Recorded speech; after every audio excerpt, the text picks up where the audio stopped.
So what can the European Parliament do, if anything, to correct gender pay inequality? With me is Malin Bjork, a Swedish MEP who's also a member of the Left.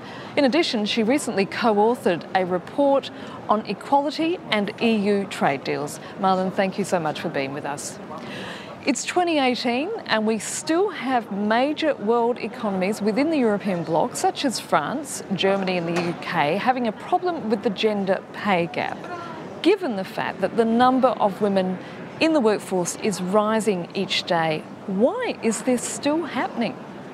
Well, I think we can spell it out. It's plain discrimination. It's also inequality at home and inequality when it comes to catering to care needs and family needs at home, where we still see a deep inequality between women and men, and that in itself generates an inequality also in the labour markets. But we see also a pure cases of discrimination in the workplace. Do you sense, however, that the mood is starting to change, especially with the larger number of younger women in the workforce, and that they're not going to stand anymore for pay inequality? No, I think women coming out to the workplace and saying, no, you're going to get around 15% less paid because you have a vagina. I think young women will not accept that. So that is a big hope that the pressure will rise for a change. But policymakers have to respond to that change, that pressure. Last year, a Polish MEP, Malin, created headlines, didn't he, when he stood up here in the European Parliament and said it was the norm for women to earn less than men. Let's just take a listen to what he had to say. And of course, women must earn less than men, because they are weaker, they are smaller, they are less intelligent, and they must earn less. That's all. So what was your reaction to his comments? Well, this man is a known sexist, a known racist, and I think in some ways his statements are marginal.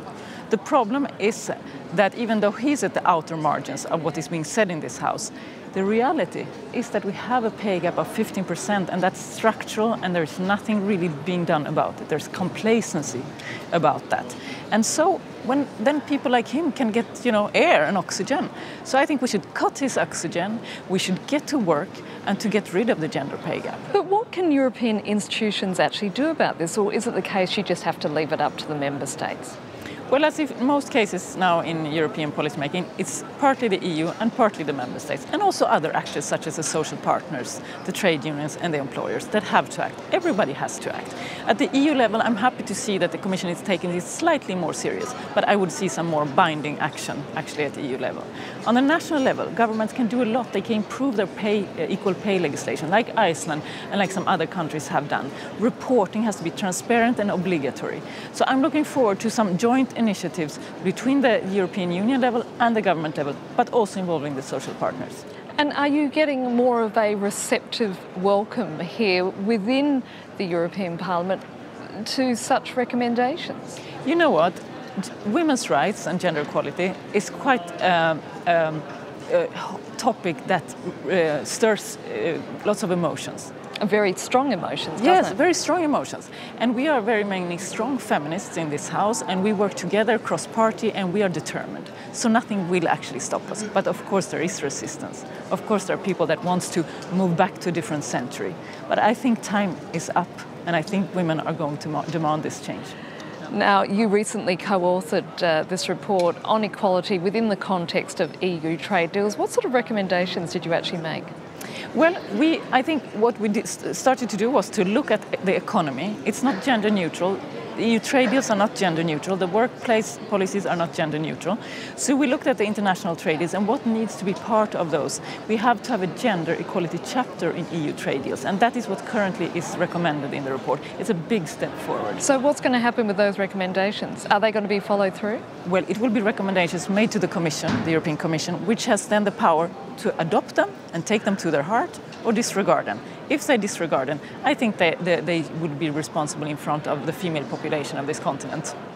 Now, you're a Swedish MEP and your country is regarded as being a beacon for women's rights. But Even in Sweden, you have an issue with gender pay gap, to the point I think it's somewhere around the same rate as it is in the United States. Why is it that that is still the case? In Sweden, I would say, as most countries also, we have unequal sharing of family responsibilities, of care responsibilities, mostly of children, of course. And this is where women and men, young couples, start to differ.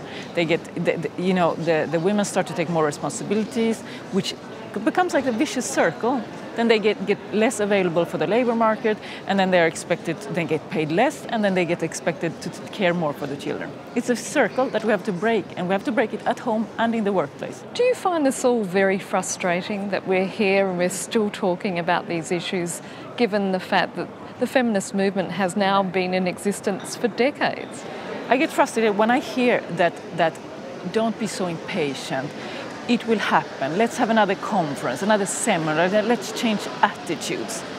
We are policymakers. We have at our hands the possibility to make laws and tools and instruments that will make a real change. Let's use them. Let's not, throw it over to the next generation or to 3 generations ahead. That's not responsible. Malin Bjork, it's been great speaking to you. Thank you so much. Thank you very much.